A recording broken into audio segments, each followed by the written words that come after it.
For more on that, now we turn to Pulitzer Prize-winning Washington Post correspondent and ABC News contributor Mary Jordan.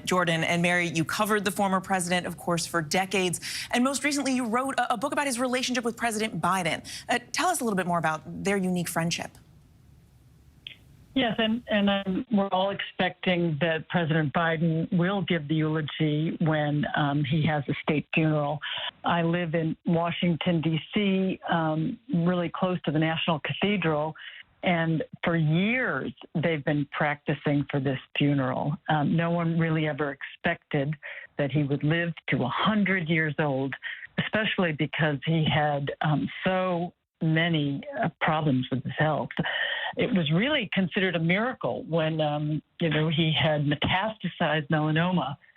And, for many people who don't live through that, but Jimmy Carter somehow did. And I was down in Plains, and he was in his 90s. He was still swimming. He would go out. He liked to go shooting, and he liked to keep active. And as his son said to me this week, boy, his body was strong. It really, he didn't want to give up. He was a very religious man, as we all know, and he kept eating, and he felt like he had been given a gift of life, and he was going to live as long as he could. And what a full life he certainly did live. And tell us, of course, a little bit more about his remarkable love story with Rosalynn Carter. I think something that's an inspiration for so many, not just because of the family they built together and the work they did together, but the example they set for so many.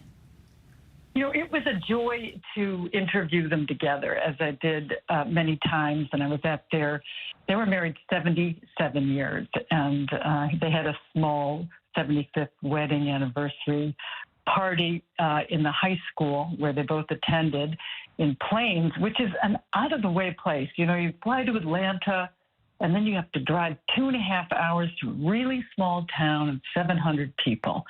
And both of them met in this little town and attended this school. They knew each other almost from birth, as everyone in a small town did. And they were 7 decades in, so adorable. They would finish each other's sentences. He called her his partner in every way. When they were in the White House, it was actually quite a breakthrough at the time, because until then, the First Lady was really doing decorations, setting up parties, not doing policy, except Rosalynn Carter did. She's credited with starting the first modern First Lady's office, and she brought mental health to the fore, which at that time people weren't talking about it. They were quite the dynamic duo, both with the work. They really felt like they were better together than apart, and so they were always together. And Rosalynn told me, she said, well, I took up fishing because he liked to fish, so they worked together, they had hobbies together, they went birding together, and now they're going to be buried side by side. They were pointing out to me when I was in their house, right in front of their house, if you went to their front door, you look out on the property, and there's a gentle slope that leads to a pond.